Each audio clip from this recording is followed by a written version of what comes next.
bahwa pengemudi atas nama Syahida ya, atas nama Syahida, ini warga Kota Bekasi, mengetahui bahwa kendaraan tersebut bermasalah dalam fungsi rem. Ya.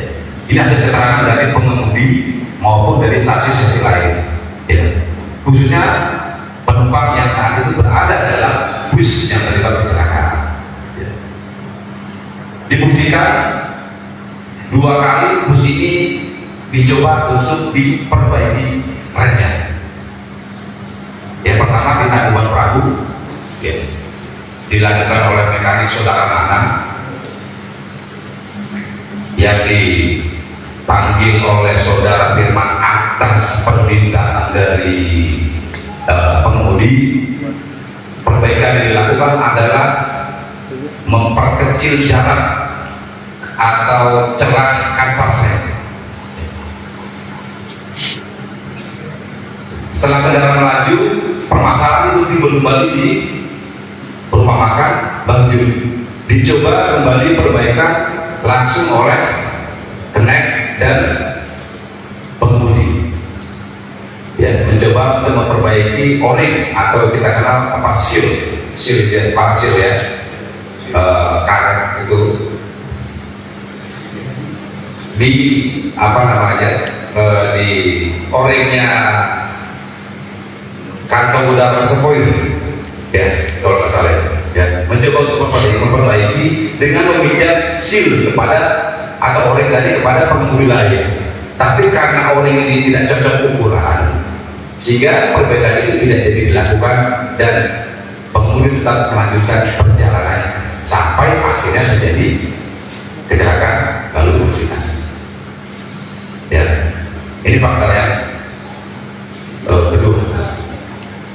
Kemudian fakta ketiga, hasil pemeriksaan yang kita lakukan terhadap 2 saksi ahli, baik dari Dinas Perhubungan Kabupaten Serang maupun dari rekan-rekan APM, Kabupaten Subang,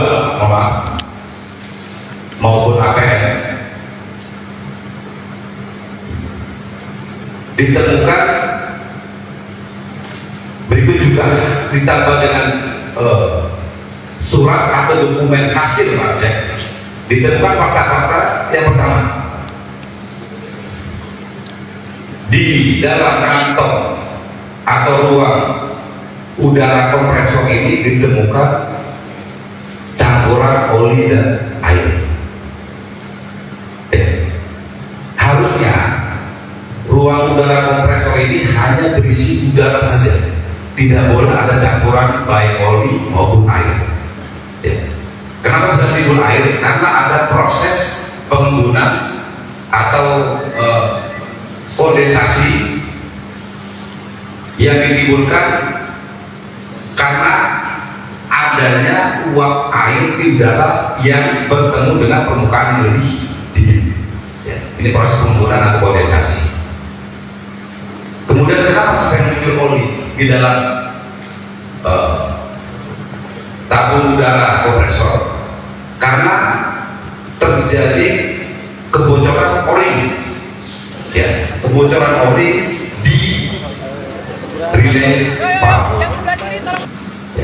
Menandakan bahwa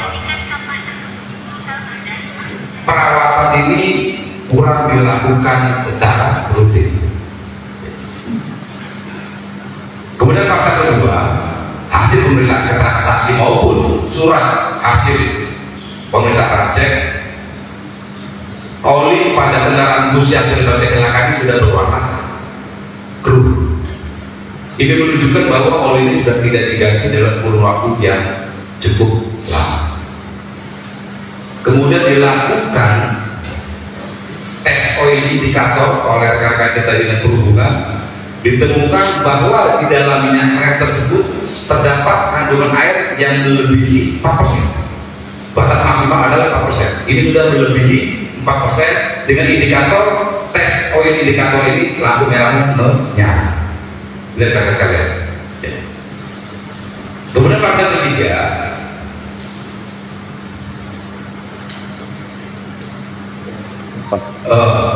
jarak antara kanvas rem ya, standarnya adalah 0,45 mm.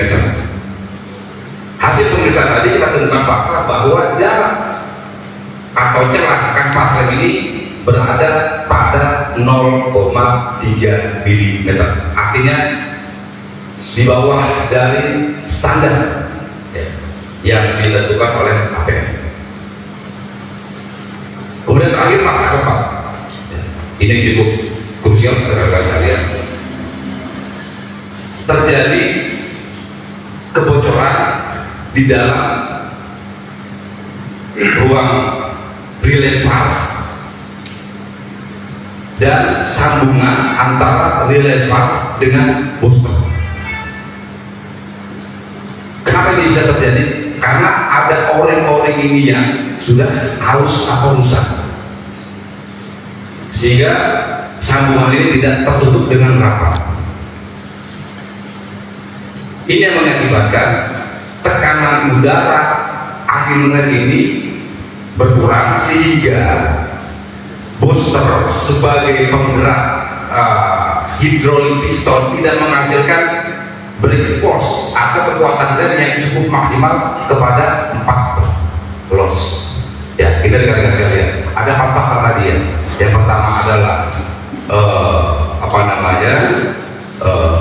terdapat air dan oli dalam ruang udara kompresor yang seharusnya hanya berisi udara saja. Kemudian oli ini sudah berwarna keruh, menandakan tidak diganti dalam kurun waktu yang lama, dan kandungan air sudah cukup tinggi di atas 4%, melebihi batas ambang maksimal kandungan air dalam minyak rem. Kemudian celah kanvas rem ini juga cukup kecil, di mana standar adalah 0,45 mm, sementara faktanya adalah 0,3 mm. Dan terakhir tadi terjadi kebocoran baik di dalam valve relay valve sendiri maupun sambungan antara relay valve dan booster yang mengakibatkan kekurangan tekanan.